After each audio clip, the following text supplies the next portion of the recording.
यो चोकमा उभिएर जय नेपालको न्यानो अभिवादन गर्न चाहन्छु। जय नेपाल। आज देशभरि नै 165 निर्वाचन क्षेत्रमा यसरी नै प्रदर्शन भएको छ। सम्भवतः म पार्टीको पेजबाट हेर्दै थिएँ, अरू पेजहरूबाट पनि हेर्दै थिएँ, देशको धेरै ठाउँको सभाहरू सकिएको छ र करिब करिब अन्तिममा सायद हामी कोटेश्वरमा छौं। यो बेलामा म तपाईहरुले जानेकै अभिव्यक्ति स्मरण गर्छु। जनताको सपना र शासकको सनकको बीचमा द्वन्द्व छ। यो बेलामा जनताले देखेको एउटा सपना थियो र त्यो सपना छ। जनताले देखेको सपना र शासकको सनकको बीचमा द्वन्द्व भयो। कोरोनाले मानिस यतै मरेको बेला उतै मरेको बेला, जनता कोरोनाले मरेर सेतो कातो बेरिरहेको बेला तपाईको मेरो देशको शासकलाई रातो झण्डा फहराउँदै भोट माग्न जाने जाँगर चल्यो। आज यो बेलामा नेपाली कांग्रेस पार्टीले देशभरि प्रदर्शन गर्दै गर्दाखेरि पसलमा रहनुभएका आदरणीय दिदीबहिनी दाजुभाइहरू, कोटेश्वरको यत्र तत्र जसले सुनिरहनु भएको छ, म जान्दछु। तपाईहरुको पसल चलाउने कुरामा, यात्रा गर्ने कुरामा, प्रहरीका साथीहरूले सुरक्षा व्यवस्थापन गर्ने कुरामा हाम्रो सभाले केही न केही असर पक्कै परेको छ। त्यसको लागि देशभरिकै प्रदर्शनमा भएको कहीँ पनि कुनै पनि असर परेको छ, स्वाभाविक छ। ती सबै असरप्रति हामी क्षमा चाहन्छौँ। तर कोटेश्वरका दिदीबहिनी दाजुभाइहरू जो पसल चलाइरहनु भएको छ, उहाँहरू पनि जान्नुहुन्छ। अनि दर्जनौं फेसबुक पेजहरूबाट स्वदेश विदेशबाट हेरिरहनु भएकाहरू जान्नुहुन्छ कि आज कांग्रेस थियो जिम्मेवार ढंगले कोटेश्वरमा शालीन ढंगले शान्तपूर्ण ढंगले प्रदर्शन गरिरहेको छ, कोटेश्वरमा बोलिरहेको छ, कोटेश्वरमा जलिरहेको छैन, कोटेश्वरमा कुनै तोडफोड भइरहेको छैन। देशमा कहीँ पनि शान्तिपूर्ण ढंगले प्रदर्शन हुँदै गर्दा कहीँ पनि कांग्रेस जस्तो शालीन ढंगको प्रदर्शन भएको कारण कहीं पनि कुनै पनि प्रकारको दुर्घटना हुने खालको, तोडफोड हुने खालको, आगलागी हुने खालको घटना नभइकन आज शान्तिपूर्ण ढंगको प्रदर्शन गरिरहेको छ। यो हाम्रो शक्ति पनि हो, यो हाम्रो पहिचान पनि हो। कतिपयले यसलाई कमजोर भन्नुहोला, तर यो जिम्मेवार प्रतिपक्षको एउटा जिम्मेवार शैली पनि हो। हामी जान्दछौँ कोरोनाको कारण मानिस मरिरहेको बेलामा हजारौंको देशव्यापी रूपमा प्रदर्शन कसैको पनि चाहना होइन। सरकारले अपील गर्यो, कोरोना आएको छ, लकडाउनमा बसौं। दिदीबहिनी दाजुभाइहरू, यो कोटेश्वर ठप्प थियो। तपाई प्रत्येक साथी घरमा बस्नुभयो कैदी जस्तै। आकाशमा चरा उडिरह्यो, मनहरू हाम्रा उडिरहे, तर हामी घरभित्र बसिरह्यौं चुपचापसँग। किनभने कोरोनासँग लड्नु थियो, सरकारलाई सघाउनु थियो। अलि अगाडिसम्म त्यसरी हामी बस्यौं। नेपाली कांग्रेस पार्टी प्रतिपक्षी दल कोरोनामा के गर्ला सरकारले भनेर बसेन। कांग्रेसले सबैभन्दा पहिले निर्णय गर्यो, सरकारमा को छ मुख्य कुरा होइन, यो बेलामा नेपाली जनताको जीवन खतरामा छ। त्यसैले कांग्रेसले आफ्नो फन्डबाट पैसा निकाल्नुपर्छ, सरकारलाई लगेर सघाउनुपर्छ। कांग्रेसले लकडाउन भएको तेस्रो दिन नै सरकारको खातामा लगेर 50 लाख रुपैयाँ जम्मा गर्यो। प्रश्न 50 लाख ठूलो रकम होइन, तर एउटा संस्कृति हो, एउटा सन्देश हो। त्यो जब संकट हुन्छ, संकटको बेलामा सबै एक हुनुपर्छ। हामीले अपील गर्यौं, अपील गरेर भन्यौं कि सरकारमा सँगै नरहेर पनि संकटमा सँगै लड्न सकिन्छ। सरकार हामी तिमीले दिएको अपील बमोजिम देशभरिका पार्टीका साथीहरूलाई, नेपाली दिदीबहिनी दाजुभाइहरूलाई घर घरमा बस्न अपील पनि गरिरहेका छौं। अनि सरकारको खातामा पैसा जम्मा गरेर हामी भनिरहेका छौं कि सरकारलाई सबैले सघाउँ। एउटा त्यो बेला थियो। हामीले अपील गरिरह्यौं, स्वास्थ्य कर्मीहरूसँग स्वास्थ्यको सामग्री छैन, पीपीई खरिद गर। हामीले भनिरह्यौं अस्पतालहरूमा भेन्टिलेटरको अभाव छ, भेन्टिलेटर खरिद गर। हामीले भनिरह्यौं राहतको लागि मानिसहरूलाई संकट भइरहेको छ, बिहान काम गरेर दिनभरि काम गरेर बेलुका के खाने भन्ने श्रमजीवीलाई अप्ठ्यारो परिरहेको छ। सरकार सबै अरु बाँकी कुरा बन्द गर, केवल जनताको सेवामा समर्पित बन्नु। हामीले यो भनिरह्यौं। दिदीबहिनी दाजुभाइहरू, सरकार त्यो बेलामा के गर्दै थियो? मेरो आवाज सुन्दै गरेको कुनै युवक टाढा बसेर सम्झिँदै हुनुहुन्छ भने त्यो बेला मङ्सिर 2074 सालमा घाममा लाम लागेर कम्युनिस्ट पार्टीलाई मत दिनलाई उभिएको कुनै युवक मेरो आवाज कोटेश्वरमा सुन्दै हुनुहुन्छ या स्वदेश विदेशमा लाइभ हेर्दै हुनुहुन्छ भने कृपया तपाईको दाहिने हात छातीमा राखिदिनुहोस् अनि आफैलाई प्रश्न गरिदिनुहोस् के तपाईले दिएको मत जनता कोरोनामा मर्दै गर्दा बालुवाटारमा सत्ताको लडाई गर्नका लागि थियो? तपाईले दिएको मत त्यसको लागि थिएन।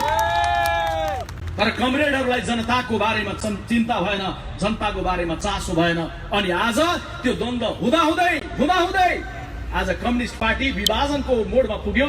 संसद विघटनको अवस्थामा प्रधानमन्त्रीजीले देशलाई पुर्याउनु। संसद मात्रै विघटन भएको छैन, संसद विघटनसँगै जनताको 7 वटा सपना जो कम्युनिस्ट पार्टीसँग चुनावको बेलादेखि गाँसिएको थियो 7 वटा सपना पनि विखण्डन भएको छ।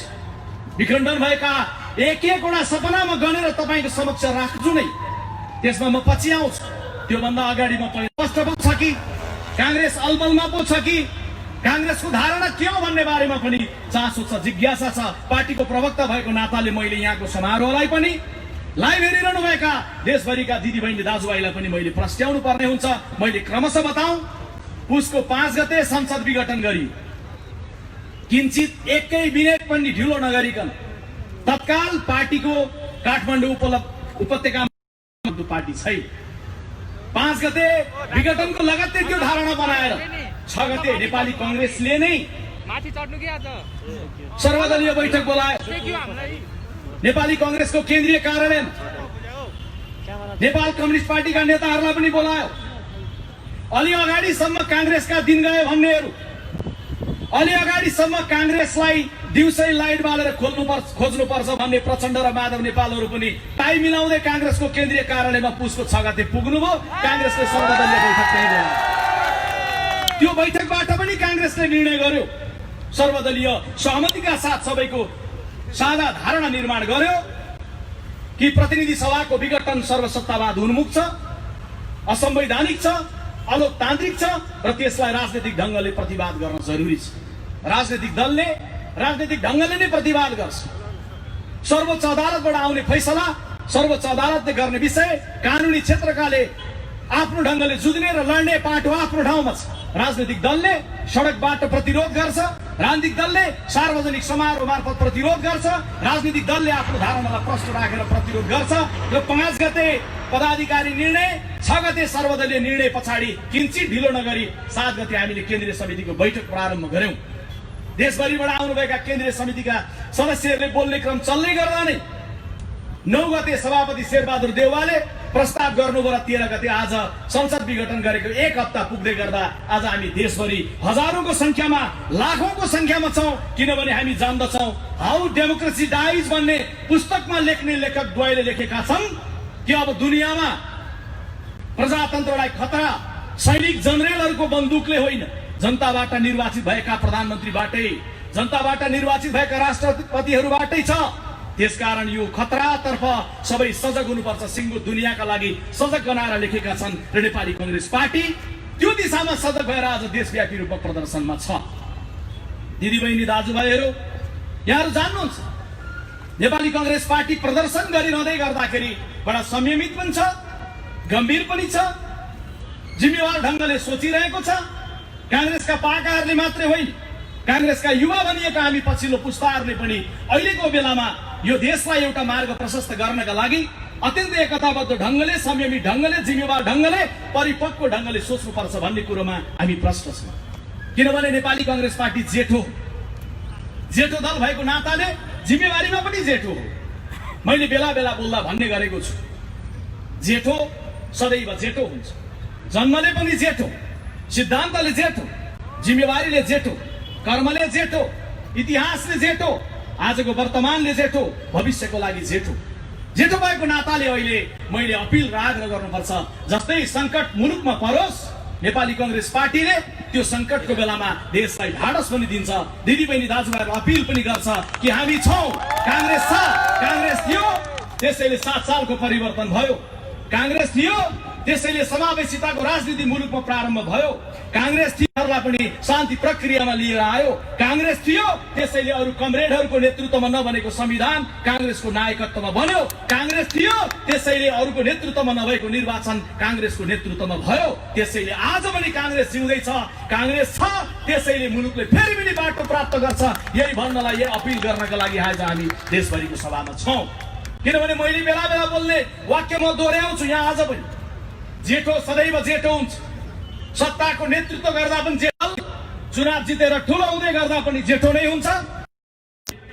जेठो भएको नाताले जेठोको पोजिसन बुझ्नलाई सरल भाषामा तपाईहरु बुझ्नुहुन्छ।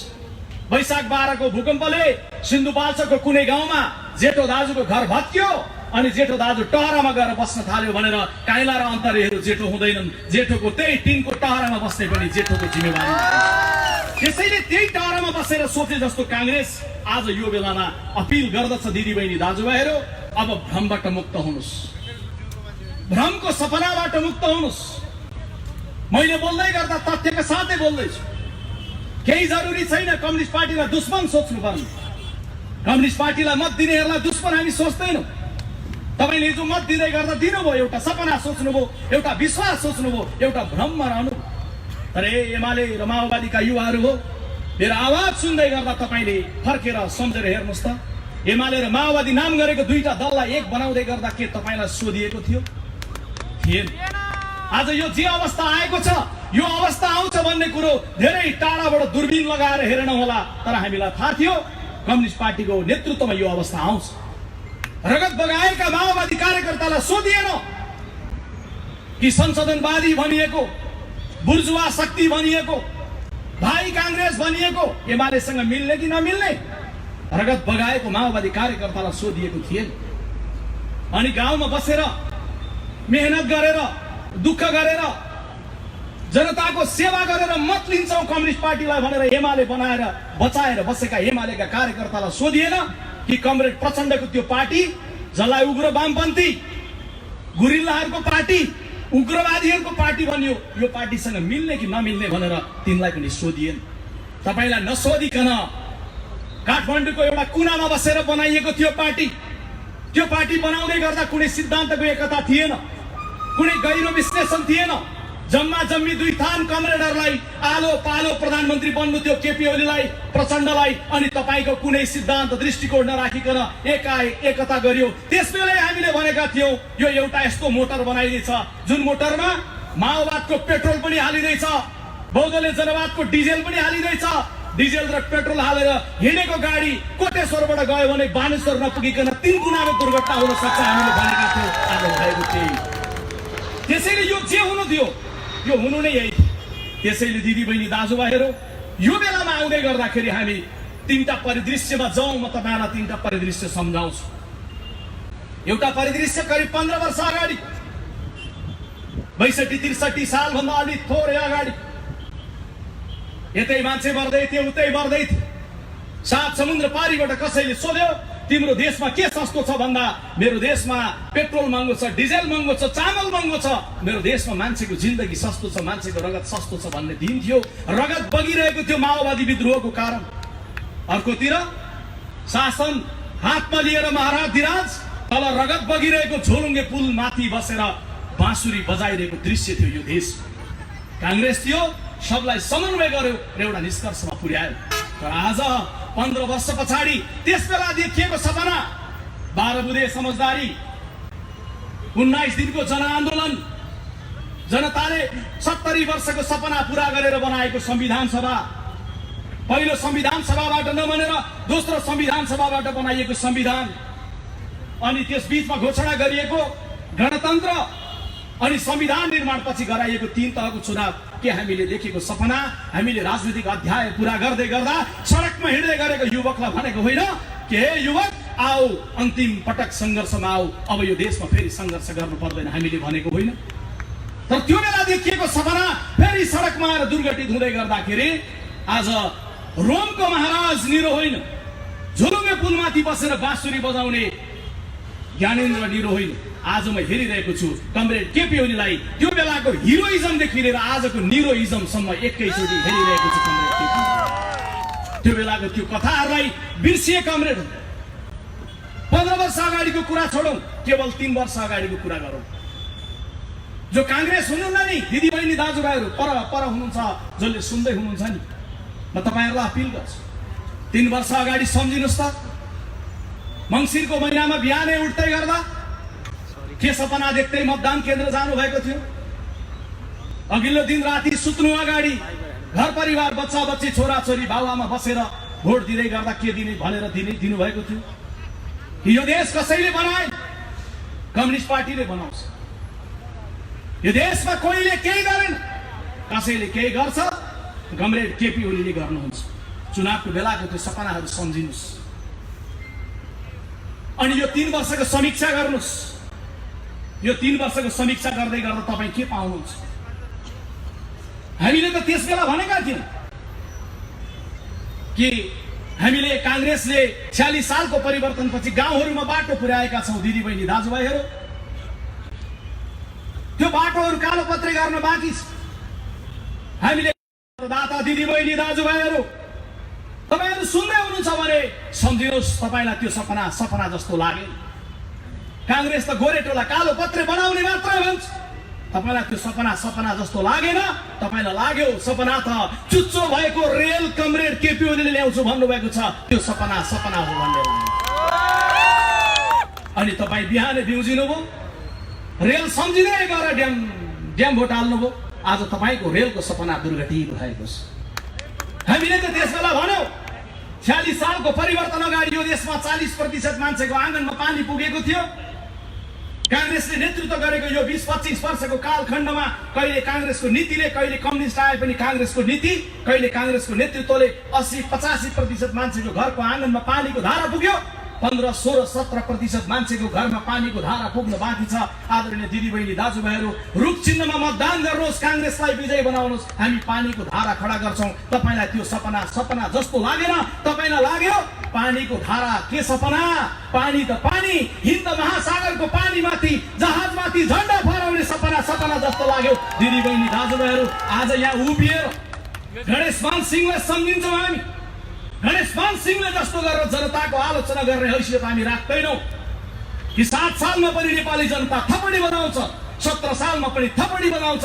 गणेशमान सिंहले जनताको आलोचना गर्ने साहस राख्नुहुन्थ्यो, हामी त्यसरी साहस राख्दैनौं। तर हामी भन्न चाहिँ सत्य, गणेशमानजीका पार्टीका कार्यकर्ता हौं भनिरहँदै गर्दा हे दिदी बहिनी दाजुभाइहरू हो, तपाईले त्यो बेला दिएको मत, त्यो बेला देखेको सपना कांग्रेसको सपना जस्तो लागेन। आज तपाईले कम्युनिस्टले त्यो मुलुकलाई काया पलट गर्छन् भनेर देखेको सपना जस्तो लाग्यो। सपना कस्तो रहेछ? सपनाबाट बिउजिनुस् भन्न चाहिँ हामी सक्छौं। त्यो भ्रमबाट मुक्त हुनुस्, त्यो चाहिँ हामी भन्न सक्छौं। त्यसैले दिदी बहिनी दाजुभाइहरू, यो बेलामा तपाई आउँदै गर्दा तपाईले पाउनुभयो कि त्यो वास्तविक सपना होइन रहेछ। जिम्मेवार बाटो, जिम्मेवार ढंगले हिँड्ने कुरा सत्य कुरो रहेछ। किनभने जान्नुहुन्छ, एक बिहानको खाना पाक्नका लागि पनि संयम चाहिन्छ, धैर्यता चाहिन्छ। भात के नै बन्छ भन्यो भने धेरैले भनिदिनुहुन्छ आराम, चामलले बन्छ। दुनियाँमा कहीँ पनि चामल मात्रैले भात बन्दैन। भात बन्नका लागि पनि भाँडो, पानी, आगो र चामल, 4वटा कुरो चाहिन्छ। चामल त्यतिकै भात बन्दैन, पहिला भाँडोमा हाल्नुपर्छ। त्यो भाँडोमा हालिसकेपछि भाँडो र चामलको भेट भएर भात बन्दैन। भाँडो र चामलसँग अलिकति पानी पनि हाल्नुपर्छ। पानी र आगो छ, अलिकति आगो पनि हुन्छ, अलिकति पानी पनि हुन्छ। भाँडो, पानी र चामल भइसकेपछि तलबाट अलिकति आगो चाहिन्छ। अनि भाँडो, पानी, चामल र आगो भएर मात्रै भात बन्दैन है दिदी बहिनी दाजुभाइहरू। एउटा ढंग भएको मान्छे, तलबाट ठिक्कको आगो लगाउने मान्छे पनि चाहिन्छ। चामल धेर भयो काँचो हुन्छ, आगो धेर भयो भात डढ्छ, पानी धेर भयो गिलो हुन्छ। हामी जम्मा यति त भनिरहेका छौं, देश बनाउनलाई बिस्तारै हुन्छ। एक बिहानको एक छाक बनाउनलाई भाँडो, पानी, आगो, चामल लिएर एक छाक बनाउनलाई त कति संयम चाहिँदो रहेछ भने देश बनाउने कुरो त समय लाग्छ। हामीले भनेका थियौं, पत्याउनु भएन नि। आज सिंहदरबारमा हेर्नुहोस्, कहिले पानी धेर हालेका छन्, गिलो भएको छ, कहिले आगो लगाएका छन्, डढेको छ। सिंहदरबारमा डढेको चामलको मात्रै गन्ध आइरहेको छ। केही पनि प्रगति मुलुकले लिने दिशामा गएको छैन। हामीले भन्यौं कि यो देश नबन्नुको पछिल्लो अस्थिरता कारण हो। हामी पनि दोषी थियौं। कांग्रेसको प्रवक्ता कोटेश्वरको चोकमा उभिएर कांग्रेसले विगतमा शासन गर्दै गर्दा हामीले कमी कमजोरी गर्दै गरेनौं म भन्दिन। हामी जिम्मेवार ढंगले विगतमा शासन गर्दा हामीले गरेका कमजोरीको पनि समीक्षा गरिरहेका छौं। एउटा जिम्मेवार राजनीतिक दलले 21औं शताब्दीमा जनताका सामुन्ने उभिएर बोल्दै गर्दा हामी भन्दा जनता चेतनशील छन्, हामी भन्दा पछिल्लो पुस्ता योग्य छन्, प्रविधिको जमाना छ, युवकहरू सबै बुझ्दछन् भन्ने हिसाबले हामी बोल्दछौं। त्यो बोल्दै गर्दा मैले जिम्मेवारपूर्ण ढंगले भन्दै गर्दा हो हामी जान्दछौं हामीले पनि सरकार चलाउँदा कमी कमजोरीहरू भए, हामीले पनि शासन गर्दै गर्दाखेरि जुन गतिमा हुनु पर्थ्यो त्यो हुन सकेन। तर कम्तीमा कांग्रेस एउटा कुरामा इमानदार थियो, त्यो इमानदार भनेको लोकतान्त्रिक प्रक्रियाका प्रति इमानदार थियो, संसदीय शासन प्रणालीका प्रति इमानदार थियो, जनतालाई धेरै ठूलो आश्वासन र आशा देखाउने होइन गर्न सकिने कुराका प्रति इमानदार थियो। गर्दै गर्दा कमजोरी भयो होला, त्यसलाई आत्मालोचित हुँदै जान्छौं, हामी आफूलाई सच्याउँदै जान्छौं। तर दिदीबहिनी दाजुभाइहरू तपाईहरुलाई बताउँदै गर्दा भन्छौं यी समग्र घटनाक्रमबाट हामी परिवारचित भएर नयाँ ढंगले मुलुकलाई नेतृत्व गर्ने ढंगले नेपाली कांग्रेस पार्टी आइरहेको छ, आउँदैछ र त्यो आउने क्रममा यो संविधान बनाउँदै गर्दा हामीले आफूलाई पनि सच्याउने ढंगले, आफूलाई पनि दबाब दिने ढंगले संविधानमा केही व्यवस्था गरेका थियौं कि बार-बार सरकारहरू नढलोस्। अरु देशमा सरकार बने चलाउनका लागि, नेपाल देशमा सरकार बने ढलाउनका लागि भन्ने मनोविज्ञान बन्यो। त्यसैले हामीले संविधानमा के व्यवस्था गर्यौं? 4वटा व्यवस्था गर्यौं। जुन व्यवस्था अनुसार हाम्रो बनोस् या कम्युनिस्ट पार्टीको सरकार बनोस्, त्यो सरकारले पूरा अवधि काम गरोस्, अस्थिरता नहोस्, भनिएका सपनाहरू पूरा गर्न जिम्मेवार ढंगले लागुन्, काम गर्नलाई प्रधानमन्त्रीलाई होस् या चुनाव जितेको दललाई होस् समय मिलोस्। हामीले त्यसैले संविधानमा निदो गर्यौं कि 2 वर्षसम्म प्रधानमन्त्री बनेको कसैका विरुद्ध अविश्वासको प्रस्ताव ल्याउन पाइन्न। एक दोस्रो प्रस्ताव जब 2 वर्ष पूरा भएपछि ल्याइन्छ, ल्याउँदै गर्दा वैकल्पिक प्रधानमन्त्री उल्लेख गरेर ल्याउने 2। तेस्रो अविश्वास प्रस्ताव एकचोटी आइसकेपछि फेरि 1 वर्षसम्म ल्याउन नपाउने तेस्रो। अनि चौथो जबसम्म संसदले विकल्प दिन सक्छ, विकल्प दिँदै गर्दाखेरि संसद विघटन नहुने, संसदले विकल्प दिँदै गर्दासम्म संसदले काम गर्न पाउन्। आज विकल्पको खोजी गरियो कि गरिएन? प्रधानमन्त्रीले भन्नुभयो मलाई घेराबन्दीमा राखियो, काम गर्न दिइएन। घेराबन्दी भएको थियो कि थिएन? कम्युनिस्ट पार्टीका कार्यकर्ताहरूले खोज्नुहोस्, जान्नुहोस्। भएको थियो र काम गर्न दिइएको थिएन भने आदरणीय दिदीबहिनी दाजुभाइहरू, तपाईले कांग्रेसलाई प्रतिपक्ष बनाउनु भएको थियो, एकपटक साझा आफै सोच्दिनुस् के यो 3 वर्षको अवधिमा कांग्रेसले काम गर्न नदिएको हो? कांग्रेस कोटेश्वरको चोकमा समस्या गर्यो र सभा गर्दै गर्दा मलाई भनिदिनुहोस्, कोटेश्वरमा पसल चलाउने दिदीबहिनी दाजुभाइहरू, कोरोनाको कारण कोटेश्वर बन्द भएको भन्दा बाहेक के प्रतिपक्षी दलले एक दिन मात्रै पनि तपाईको पसल बन्द गर्नुस् भन्दै कोटेश्वर बन्दको अपिल गर्दै आयो? कोटेश्वरको चोकमा टायर बालेर टायरको मुस्लोले तपाईको अनुहारमा गाह्रो भएर टायरको धुवाँ पारी सत्तापक्ष र टायरको धुवाँ मारी प्रतिपक्ष के कोटेश्वरमा भयो? या देशभरि सुनिरहनु भएका कहीँ पनि के कांग्रेसले त्यो खालको व्यवहार गर्यो? के कांग्रेसले यो ढंगले काम गर्न नदिने अप्ठ्यारो पार्यो? आजको प्रदर्शन चौथो प्रदर्शन हो। 74 सालमा सरकार बन्यो, 75 को साउनमा एउटा, 76 को साउन भदौतिर अर्को, 77 सालको अस्ति मंसिरको 29 गते तेस्रो, र आज हामी चौथो, जम्मा 3 वर्षमा 4वटा प्रदर्शन गर्दैछौँ। के हामीले यो ढंगले कुनै असह्य गर्यौं, घेराबन्दी गर्यौं? त्यसैले आज हामी यो चोकमा उभिएर सोध्न चाहन्छौं, कोटेश्वरमा उभिएर सोध्न चाहन्छौं, 165 निर्वाचन क्षेत्रमा उभिएर सोध्न चाहन्छौं, जनतालाई सपना देखाएर मत लिएर, जनताबाट बहुमत लिएर, अझै बहुमत मात्र हैन 2/3 झण्डैको बहुमत लिएर, हे सम्माननीय प्रधानमन्त्रीज्यू, जनतालाई दिएर बनाइएको त्यो संसद आज कहाँ छ? हामी त्यो संसद खोज्नलाई यहाँ सडकमा आएका छौं। प्रधानमन्त्रीज्यू, पार्टीभित्रको द्वन्द्वले विघटन गर्ने, आगामी दिनमा कांग्रेसले बहुमत लिएर आओस् अनि फेरि कांग्रेसको द्वन्द्वले हामी विघटन गरौं, फेरि कम्युनिस्ट पार्टीको बहुमत आउला, विघटन गरौं। यो देशमा वर्षै पछि चुनाव, यो देशमा गर्नुपर्ने अरु कर्म केही छैन? बालुवाटारमा लडाई गर्दै गर्दा ख्याल हो कि भएन?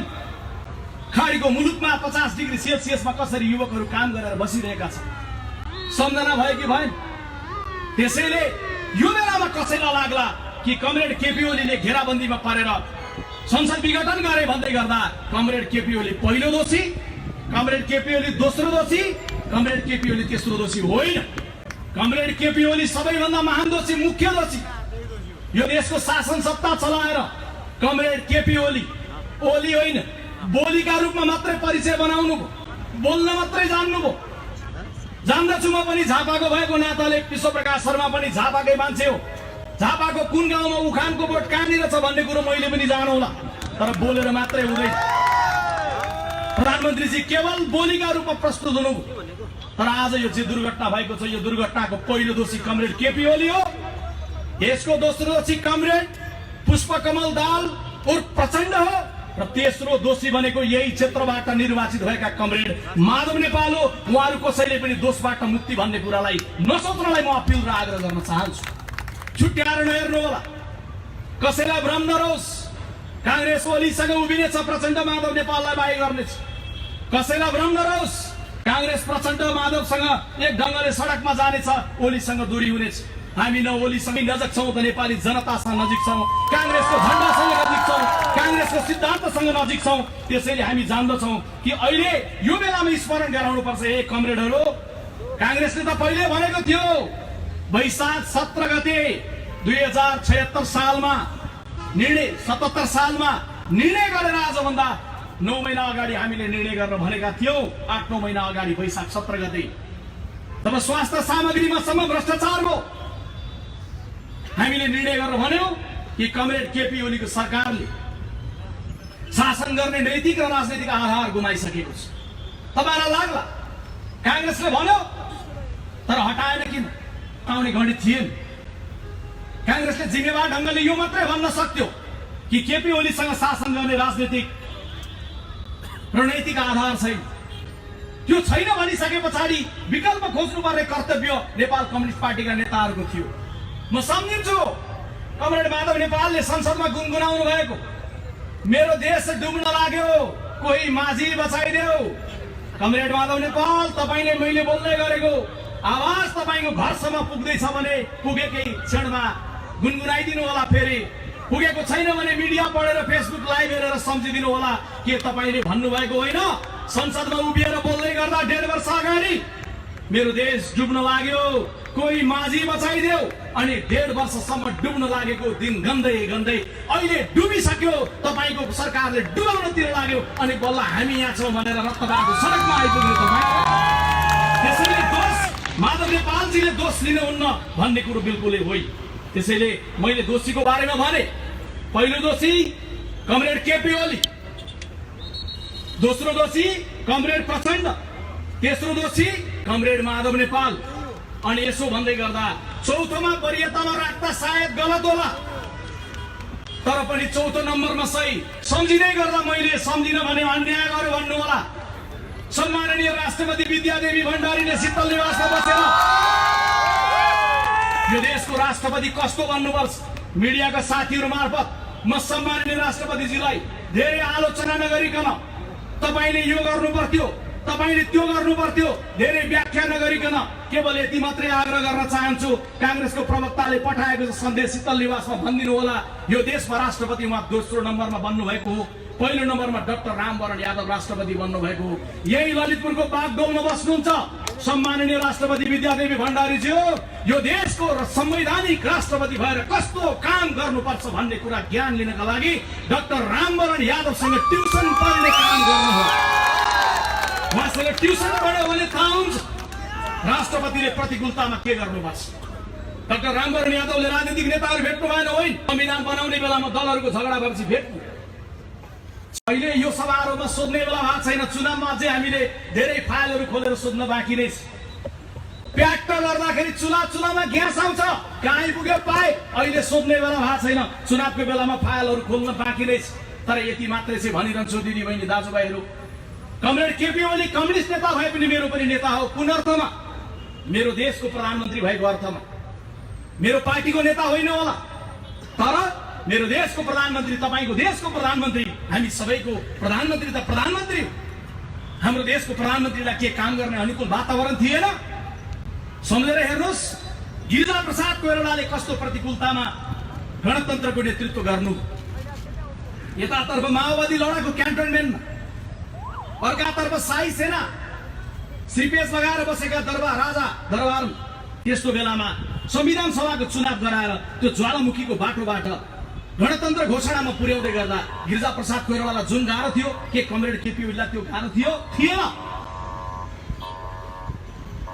सुशील कोइरालाले 4 वटा कम्युनिस्ट प्रधानमन्त्रीको नेतृत्वमा संविधान नबनेको बेलामा दोस्रो संविधान सभापछि नेतृत्व गरेर यता प्रचण्डलाई, बाहुनीले गरेका प्रचण्डलाई, कमरेड केपी ओली गाँसेर संविधान जारी गर्दै गर्दा जस्तो प्रतिकूलता थियो कमरेड केपी ओलीका सामुन्ने थिएन।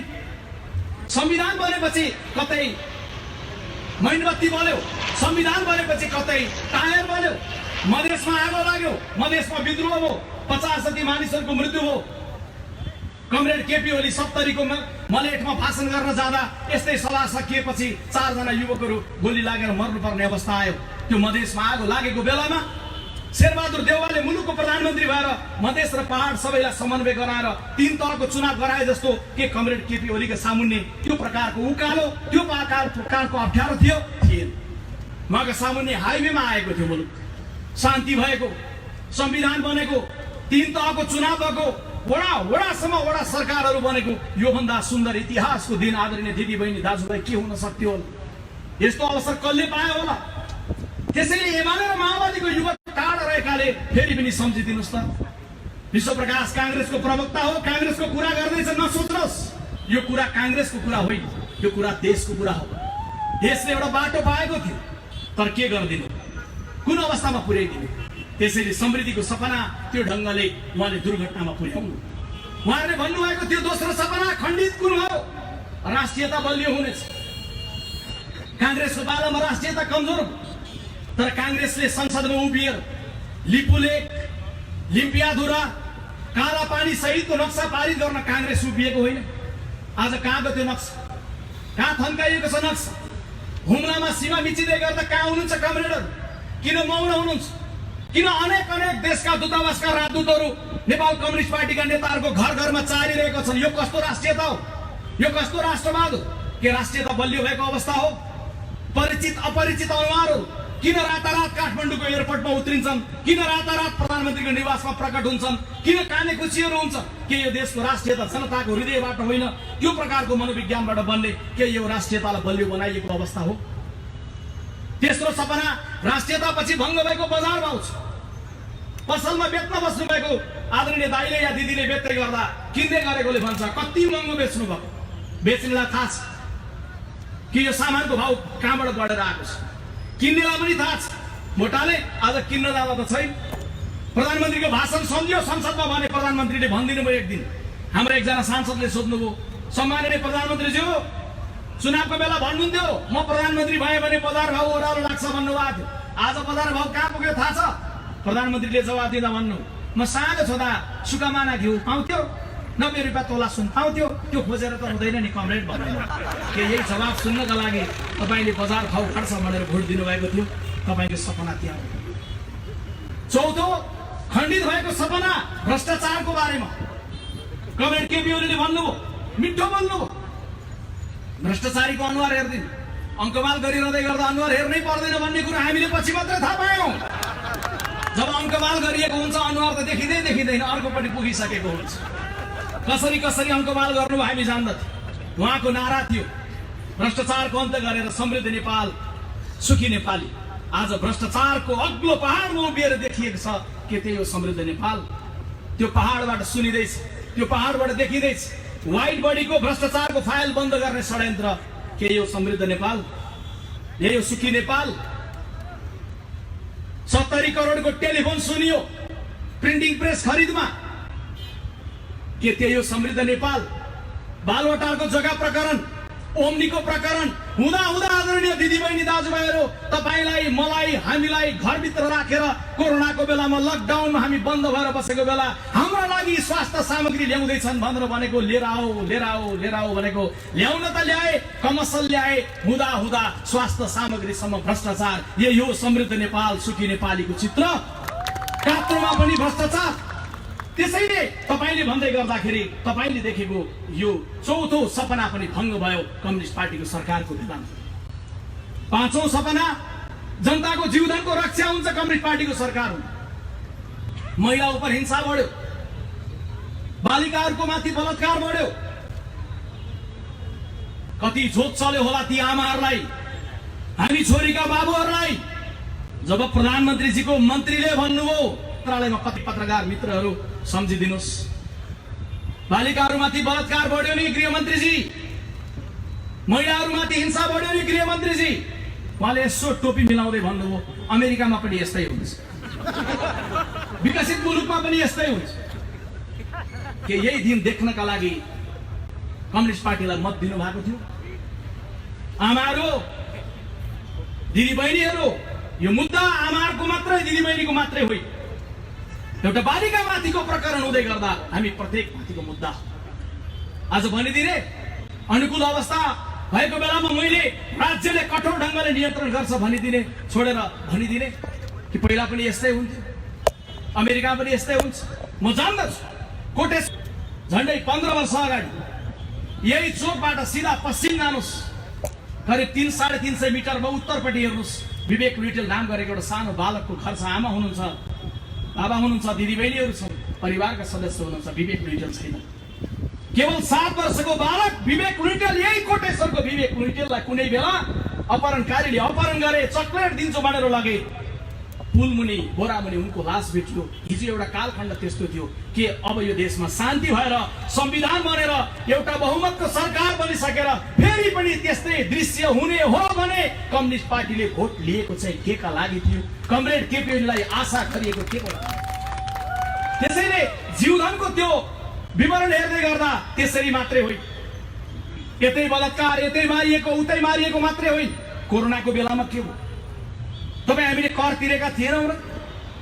अलि बढी कमाउनेले बढी तिरे होला, कम कमाउनेले कम तिरे होला, तर सरकारको कर्तव्य थियो महामारीको बेलामा हरेक जनताको स्वास्थ्योपचार गर्नुपर्ने, नारा लगाउनु पर्यो, जुलुस लगाउनु पर्यो, मिडियाले लेख्नु पर्यो, नो ट्रिटमेन्ट नो ट्याक्स। यदि तिमी ट्रिटमेन्ट गर्दैनौ भने ट्याक्स दिँदैनौ भनेर भन्नु पर्यो, कराउनु पर्यो। जनताको सरकार भनेको यही हो, जसले सरकारमा पुगेको बेला महामारीको बेलामा जनताको जीवन रक्षा नगरेर अस्पतालमा पुर्याइसके पछाडि अनि पैसा जम्मा गरेर भन्छ। त्यसैले मैले अस्ति हेटौडाको सभामा उभिँदै गर्दा सुरुमा सोधेको थिएँ, आज यो सभामा अन्तिममा सोध्न चाहन्छु, हे comrade Madhav Nepal, comrade Prachanda, comrade Jhalanath र कमरेड केपी ओली, के तपाईँहरू धनमाया गुरुङलाई चिन्नुहुन्छ? धनमाया गुरुङलाई चिन्नुहुन्छ? धनमाया गुरुङ मन्त्री थिएनन्, सांसद थिएनन्, ठुलो पार्टीको कुनै नेता थिएनन्, कुनै सेलिब्रिटी कलाकार थिएनन्, एउटा सामान्य जनता थिइन्। स्याङ्जा किती धनमाया गुरुङलाई सास बढेपछि पोखराको हस्पिटल दौडाइयो 6 महिना अगाडि मात्रै। यो हस्पिटलमा गयो, सास बढेको छ, कोरोना हुन सक्छ, भर्ना लिन्नौ। अर्को हस्पिटलमा गयो, सास बढेको छ, कोरोना हुन सक्छ। अर्कोमा गयो, ज्वरो आएको छ, कोरोना हुन सक्छ, हामी भर्ना लिन्नौ। 6औं हस्पिटलमा पुग्दै गर्दा उनले भन्यो, 1 लाख पैसा जम्मा गर्नुहोस्, हामी उपचार सुरु गर्छौँ। पैसा अहिले छैन, बिहान ल्याउँछौँ भन्दै गर्दाखेरि सर्वहाराको सत्ता भएको यो देशमा कसैको पनि विवेकले सुनेन। पैसा खोज्न परिवारसँग गए, ट्याक्सीमा उनको मृत्यु भयो। धनमाया गुरुङको कमरेडहरू क्लियर हुनु होला, उनी कुनै पार्टीको पोलिट ब्युरो सदस्य थिएनन्, मन्त्री थिएनन्, अलग कुरा हो, तर यो देशको प्रधानमन्त्री बनाउनलाई मत दिन सके सार्वभौम सत्ता सम्पन्न जनता थिइन् धनमाया गुरुङ। उनको मृत्यु किन भयो? आज कमरेडहरूले भन्नुपर्छ। किनभने छटपटाउँदै त्यो मधेसको युवा राजु सदा जनकपुरको अस्पतालमा कमरेडहरूले भन्नुपर्छ। एउटा केपी ओलीले मात्रै जवाब दिने होइन, प्रचण्डले, माधव नेपालले, झलनाथले, हरेकले जवाब दिनुपर्छ। माओवादीको कार्यकर्तालाई म दोष लगाउँदिन, एमालेको कार्यकर्तालाई दोष लगाउँदिन, तर तपाईँलाई पनि भन्छु, तपाईँले पनि फर्केर सत्तातिर फर्केर सोध्नुपर्छ किन उनको त्यो ढङ्गले मृत्यु भयो भनेर सोध्नुपर्छ। सूर्यबहादुर तामाङ कीर्तिपुरको सडकमा किन मरे? भनेको होइन, जनताको जीवधनको रक्षा गर्छौं, भोकले कोही मर्नु पर्दैन। कीर्तिपुरको सडकमा मर्दै गर्दा आदरणीय दिदीबहिनी दाजुभाइहरू बिहानी पख लास भेटिले गर्दा आजभन्दा 4 महिना अगाडि कीर्तिपुरको सडकमा सूर्यबहादुर तामाङ नाम गरेको एउटा अधवैँसे दाजुको हातमा केवल एक थान नाम्लो मात्रै थियो, भारी बोकेर खाने नाम्लो मात्रै उनको हातमा थियो। उनको मृत्यु भयो। अनि तपाईँ भन्नुहुन्छ, लेख्नुहुन्छ यो देशमा सर्वहाराको सत्ता छ। सूर्यबहादुर तामाङको नाम्लो नचिन्ने, सूर्यबहादुर तामाङको भोक नचिन्ने, सूर्यबहादुर तामाङको पेट नचिन्ने, सूर्यबहादुर तामाङको जिन्दगी नचिन्ने सत्ता अनि भन्दै गर्दाखेरि सर्वहाराको सत्ता। त्यसैले अहिले आउँदै गर्दाखेरि भङ्ग हुँदै गर्दा केवल मात्रै संसद भङ्ग भएको छैन, कम्युनिस्ट पार्टीले हिजो देखाएको जनतालाई देखिएको यी सबै सपनाहरू भङ्ग भएको छ भन्ने मलाई लाग्छ। अन्तिममा 2टा सपना भङ्ग भए। यो सँगसँगै यो जीवनसँग सम्बन्धित सपना भए। त्यसपछि भङ्ग भएको सपना लोकतन्त्र बलियो बन्छ भन्ने, शक्ति प्रधानमन्त्रीको कार्यालयमा थुपार्ने, जो लोकतन्त्र बलियो हुने, अनेकौं विधेयक लिएर आउने, संविधान विपरीत लोकतन्त्र बलियो हुने। व्यवहारिक रूपमा हेरौं, कोरोनाको बेलामा यही कोटेश्वरको बाटोबाट हजारौं श्रमिकहरू पैदल हिँड्दै गाउँ गए। के लोकतन्त्र थियो? लोकतन्त्र भनेको जनताले घाममा लाम लागेर भोट हाल, त्यो मात्रै लोकतन्त्र होइन। लोकतन्त्र भनेको जनताको बहुमतको सरकार बन्छ, त्यसले राम्रो काम गरेन भने अर्को आउँछ, त्यो मात्रै होइन। लोकतन्त्र भनेको यसरी बोल्न पाइन्छ, त्यो मात्रै होइन। लोकतन्त्र भनेको 1 लाख मान्छेले जुलुस निकाल्न पाए, त्यसकारण मेरो देशमा लोकतन्त्र छ, त्यो लोकतन्त्र होइन। लोकतन्त्र त्यो हो जब 1 लाख मान्छे होइन, केवल एउटा अदना नागरिक माइतीघर मण्डलामा प्ले कार्ड लिएर उभिन्छ, सरकार मलाई अन्याय भयो, मलाई न्याय चाहियो भन्दा राज्यले सुन्छ भने त्यो लोकतन्त्र हो। एउटा श्रमिक कोरोनाको बेलामा सारा काम बन्द छ, ठप्प छ, मलाई एक साँझको खाना देऊ भन्दै गर्दा खाना उपलब्ध गराउँछ भने त्यो लोकतन्त्र हो। अरे हजारौं श्रमिकहरू पैदल गर्भवती महिलाहरू, सानो बच्चा चेपेर बाबुआमाहरू हिँडेको दृश्य सम्झिनुस् त। के त्यही हो लोकतन्त्र? कम्युनिस्ट शासनले हामीलाई दिएको लोकतन्त्र बलियो भएको हो। तिनको हृदय सम्झौँ त, हामी बिर्सिन्छौँ है, चाँडै बिर्सिन्छौँ। तपाईँ बिर्सिनुहुन्छ, खबरदार नेपाली दिदीबहिनी दाजुभाइहरू नबिर्सिनु होला। कसरी तपाईँ पैदल हिँड्दै हजारौं किलोमिटर हिँडेर गाउँ फर्केर जानु भएको थियो, तपाईँले नबिर्सिनु होला। राहतसम्म उपलब्ध नगराएर पठाएको नबिर्सिनु होला। नबिर्सिनु होला खाडीबाट लाइभ हेर्दै हुनुहुन्छ यदि कांग्रेसको प्रवक्तालाई भने नबिर्सिनु होला। खाडीको मुलुकमा साउदी, कतार, मलेसिया, दुबईबाट तपाईले पठाएको रेमिटेन्स खन गनेर यो देशलाई समृद्धितर्फ लिएर जान चाहने हामी, अनि जब तपाईँ बेरोजगार बन्नुभयो खाडीको मुलुकमा देश फर्काइदियो भनेर गुहार गर्दै गर्दा प्लेन पठाउने हामी, हाम्रो देश, हाम्रो सरकार, यो कम्युनिस्ट पार्टी। अनि जब प्लेन पठाउने भयो नि, महँगो टिकट तपाईलाई भिडायो, तपाईलाई फर्केर आऊ, तिमी आफै महँगो टिकटमा पर्यो। यही हो लोकतान्त्रिक प्रणाली, कम्युनिस्टको शासनमा हामीले भोगेको। त्यसैले मैले तपाईहरुलाई अन्तिममा आग्रह गर्न चाहन्छु दिदीबहिनी दाजुभाइहरू, यसमा अन्तिममा यो लोकतन्त्र पछिको अन्तिम कुरा भनेको केवल स्थिरताको हो। भङ्ग भए सपना स्थिरता। स्थिर सरकार भयो भने देश बन्छ। अस्थिरता धेरै भयो भनेर बनाइएको होइन, स्थिर बनाइएको होइन। कमरेडरको घर झगडाले लगाइदिने संविधानमा आएको, कमरेडरको घर झगडाले भत्काइदिने सिंहदरबार, कमरेडरको घर झगडाले मुलुकको सपनामा आगो लगाउने, कमरेडरको घर झगडाले मुलुकको प्रक्रियालाई अवरुद्ध गर्ने। यही हो स्थिरताको सपना। संसार कहाँ पुगिसक्यो? चीन कहाँ पुग्यो? भारत कहाँ पुग्यो? एउटा निश्चित प्रक्रियाको बाटोबाट। हामीले एउटा प्रक्रिया बनाएको होइन। चीनले बनाउन सक्छ, भारतले बनाउन सक्छ, हामी किन सक्दैनौँ? हामी नेपालीहरू बनाउन सक्छौँ। संसारले नाम लिँदै गर्दा वीर गोर्खाली भनेर दिएको पहिचानले यो देशलाई बनाउन सक्छ। संसारले बिउजिँदै गर्दा बिहान बुद्धलाई ढोक्दै बिउजिँदै संसारले बुद्धको देश बनेको सुन्न सक्छ। संसारमा मान्छे मरिसके पछाडि मरेको मान्छेको मुटु जिउँदो ट्रान्सप्लान्ट गर्दै गर्दा अस्ट्रेलियाको अस्पतालमा भयो होला, तर ट्रान्सप्लान्ट गर्ने डाक्टर कुमुद धिताल एउटा नेपाली आमाको छोरा थिए। मरेको मान्छेको मुटु जिउँदोमा ट्रान्सप्लान्ट गर्दै गर्दा यो देशमा नवीन राष्ट्रभक्ति र देशको समुन्नतिको सपना जागृत गर्न सकिन्छ, नसकिने भन्ने कुरो छैन।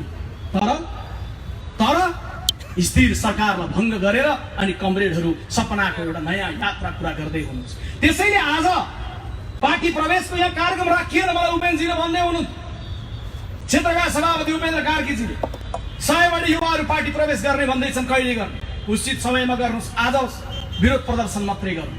म झापाको क्षेत्र नम्बर 1 मा केही दिन अगाडि मात्रै 450 जति नेपाल कम्युनिस्ट पार्टीका 101 युवाहरूलाई अबिर लगाएर टिका लगाएर कांग्रेसमा प्रवेश गराएर आएको छु। जहाँ जहाँ हेरेको छौं हजारौंको संख्यामा आइरहेका छन्।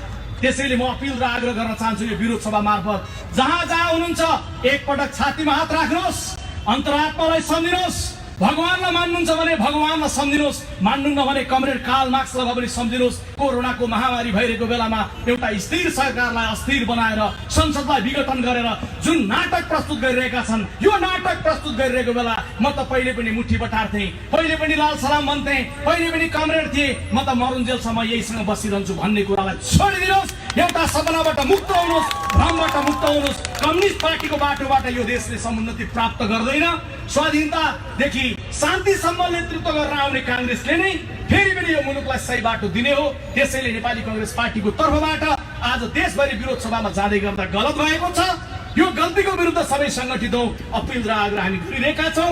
एउटा नयाँ सम्भावनालाई नयाँ ढंगले कांग्रेसले नेतृत्व गरेर जानेछ भन्ने अपिल र आग्रह गरिरहेका छौं। यति नै अपिल र आग्रह गर्दै एकपटक कमरेड माधव नेपालको घरसम्मै गुन्जिने गरी बालुवाटारमा कमरेड केपी ओलीजीको यताको घर बालुवाटार होस् कि यताको बालकोटको दरबार होस्, त्यहाँसम्म पुग्ने गरी पेरिस डाँडामा नेकपाको कार्यकर्ताहरू सहित कमरेड प्रचण्ड बसिरहनु भएको छ भने त्यहाँ पनि सुन्ने गरी एकपटक जोडसँग लगाइदिनुहोस् नारा जय नेपाल, जोडसँग हात हल्लाहरू लगाइदिनुहोस् जय नेपाल।